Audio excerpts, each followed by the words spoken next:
Hello అండి. నా పేరు డాక్టర్ రేవంత్ కుమార్. నేను మీ మెడినైన్ హోమియోపతి అండ్ ఆయుర్వేద హాస్పిటల్‌లో హోమియోపతి కన్సల్టెంట్‌గా పనిచేస్తున్నాను. ఈరోజు మనం చెప్పుకోబోయే టాపిక్ వచ్చేసి ఆస్తమా. ఆస్తమా అంటే ఇది ఒక క్రానిక్ లంగ్ డిసీజ్. ఇందులో ఏమైతది అంటే లంగ్స్‌లో ఉన్న ఎయిర్వేస్ అనేది ఇన్‌ఫ్లమేషన్ జరిగి నేరో అవ్వడం వల్ల మనకి ఊపిరి తీసుకోవడం కష్టంగా ఉంటుంది. అండ్ అలాగే మజిల్స్ అనేవి టైట్ అవ్వడం వల్ల చెస్ట్ టైట్‌నెస్ కూడా మనకి తెలుస్తుంది. ఇది పర్సన్ టు పర్సన్ ఈ సిమ్టమ్స్ అనేవి వేరేగా ఉంటాయండి.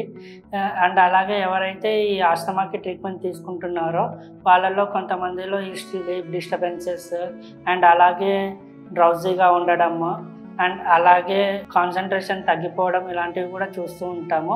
ఈ ఆస్తమాలో ముఖ్యంగా మనకి సిమ్టమ్స్ ఎలా ఉంటాయంటే persistent cough mainly at night, రాత్రిపూట మాత్రం దగ్గు ఎక్కువగా ఉంటుంది అండ్ అలాగే వీజింగ్ కనిపిస్తుంది. Wheezing is the mark of asthma. Wheezing ఎలా ఉంటుందంటే ఊపిరి తీసుకునేటప్పుడు ఉంటుంది అండ్ అలాగే ఊపిరి వదిలేటప్పుడు కూడా మనకి వీజింగ్ అనేది వినిపిస్తుంటుంది.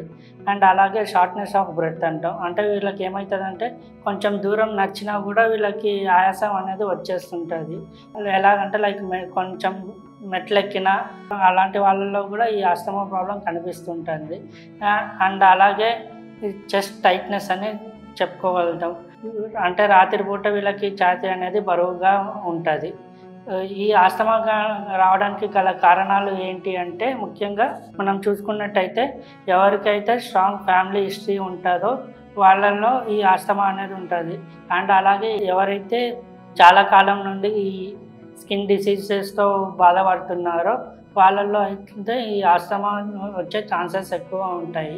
అండ్ అలాగే ఎవరైతే రిపీటెడ్గా రెస్పిరేటరీ ఇన్ఫెక్షన్స్కి సఫర్ అవుతున్నారో వాళ్ళల్లో కూడా ఈ ఆస్తమా డెవలప్ అయ్యే ఛాన్సెస్ ఉంటాయి.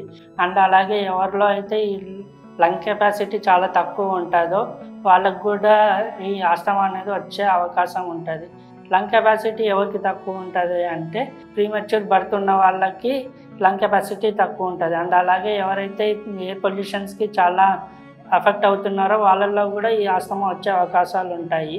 వీళ్ళకి కొంచెం ట్రిగరింగ్ ఫ్యాక్టర్స్ ఉంటాయి. అంటే కొంతమందికి ఇట్లా స్ట్రాంగ్ పర్ఫ్యూమ్ స్మెల్ చూసినా అండ్ అలాగే స్ట్రాంగ్ సోప్ స్మెల్ చూసినా ఈ ఆస్తమా అనేది అటాక్ అవుతుంటుంది. ఇలాంటి వాళ్ళు ఈ ట్రిగరింగ్ ఫ్యాక్టర్స్కి దూరంగా ఉండాలి. ఎవరైతే ఒబేస్గా ఉన్నారో వాళ్ళల్లో చిల్డ్రన్స్ కానివ్వండి, అడల్ట్స్ కానివ్వండి, ఎవరైతే ఓవర్ వెయిట్ ఉన్నారో వాళ్ళల్లో కూడా ఈ ఆస్తమా వచ్చే అవకాశాలు ఉంటాయి.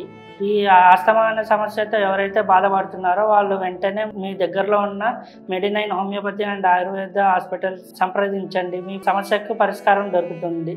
Thank you.